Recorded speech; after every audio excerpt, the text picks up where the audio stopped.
This would apply to Obama, and a fortiori because he taught constitutional law. He knows better. He's a lawyer licensed to practice law, who, as I am, who took an oath when he was licensed to uphold the Constitution and laws of the United States of America. With his signature on the spending bill also came Obama's first signing statement, a presidential declaration freeing him from following some of the bill's contents. I believe in the Constitution and I will obey the Constitution of the United States. We're not going to use signing statements as a way of doing an end run around Congress. All right? He also promised that he would call on Congress to take at least 5 days to read new legislation before it was voted on. When there's a bill that ends up on my desk as president, you, the public, will have 5 days to look online and find out what's in it before I sign it, so that you know what your government's doing. But from his first day in power, he has aggressively pressured Congress to quickly pass bills before lawmakers and the public even have a chance to see them. Will state its parliamentary inquiry. Speaker, in order to try to figure out what we're doing, how much damage to the country, I tried to get a copy of the bill. We have out here on the table 2454 that has 1,090 pages in it, but I've understood since debate in here that there's another 300 pages that were added in the middle of the night. My inquiry is, how do I get a copy of the other 300 pages that people on here on the floor hadn't had a chance to read or see? Where do we get that before we cram this down on the American people? Is there somewhere physically in the House of Representatives a copy of what we're voting on?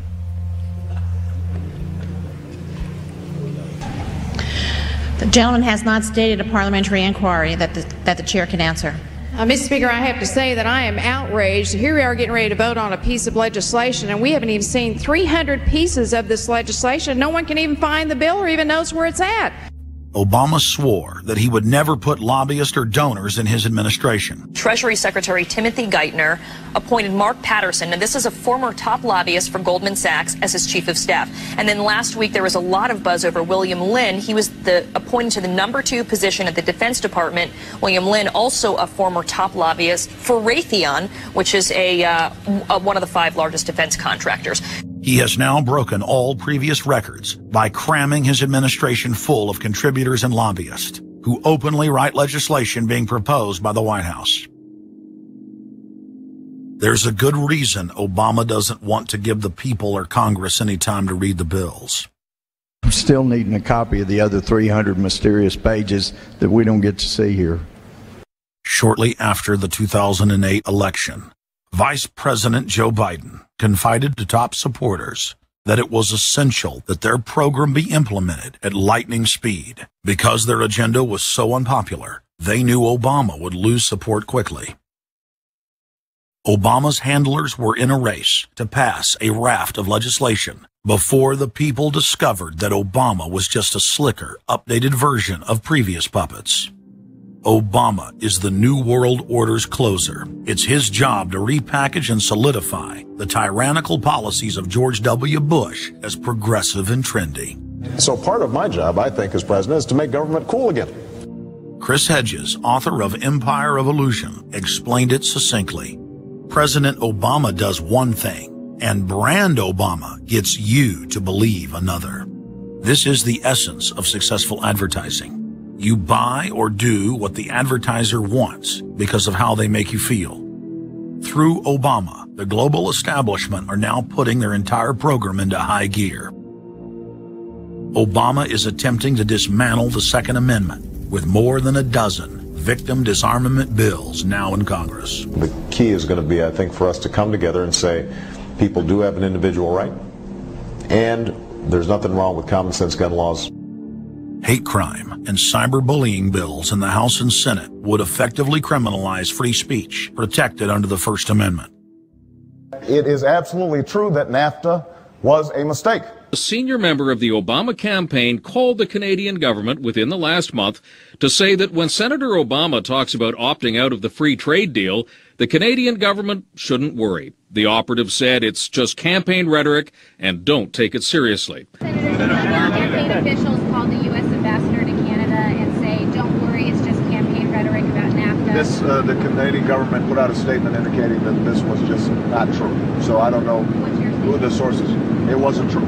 Amid all of the denials, sources at the highest level of the Canadian government who first confirmed that a call was made, late this afternoon reconfirmed that a call was made. President Obama is promoting the creation of a North American Union and is attempting to expand NAFTA and GATT. President Obama is pushing nation-ending blanket amnesty for more than 20 million foreign aliens living illegally inside the United States. He's also overseeing the hijacking of health care by the federal government, which will nationalize more than 20% of the U.S. economy. And you want us to believe that a government that can't even run a cash for clunkers program is going to run 1/7 of our U.S. economy. No, sir. No. Obama is continuing the transfer of national sovereignty to unelected international bodies like the United Nations and World Trade Organization. And most important of all, under the cover of banking reform, Obama wants to hand dictatorial power over the United States economy to an offshore private banking cartel known as the Bank of the World. Richard, what happened to all those threats from France's president about storming out and about having a global regulator who is going to reach across borders and be able to deal with markets no matter what country they were in? They have opened up the idea of there being some form of other regulator across countries, and I think that's going to come back. Is this some sort of new world order, which Gordon Brown kind of alluded to? I think the new world order is emerging, and with it the foundations of a new and progressive era of international cooperation. The finance heads of the 20 industrialized nations met again in late September of 2009 at the G20 summit in Pittsburgh, Pennsylvania. At that meeting, ministers called for an end to the dollar as the world reserve currency. They also called for a strengthening of global governance and called for a new world order. While the bankers were busy carving up the world at the G20 summit, Barack Obama was in New York City at the United Nations because he's got a new job to chair the United Nations Security Council, the most powerful position in the world government body. President Obama does what no other U.S. president ever has. As President Obama presided over the UN's most powerful body, that would be the Security Council. 6,191st meeting of the Security Council. For a couple of hours, you could say Mr. Obama was president of the world. It is the story of a world that understands that no difference or division is worth destroying all that we have built. In my own country, it has brought Democrats and Republican leaders together. Leaders like George Shultz, Bill Perry, Henry Kissinger, and Sam Nunn, who are with us here today. Barack Obama is the first president to hold two posts simultaneously. And there's a good reason for that. It's illegal. Article 1, Section 9 of the Constitution forbids any U.S. president from serving any foreign government or institution. He swears an oath to protect and defend the Constitution of the United States. But now Barack Obama has sworn allegiance to the global government and the United Nations that he heads up. Let that sink in real good. Barack Obama now heads the United Nations Security Council. You cannot serve two masters, and Obama isn't.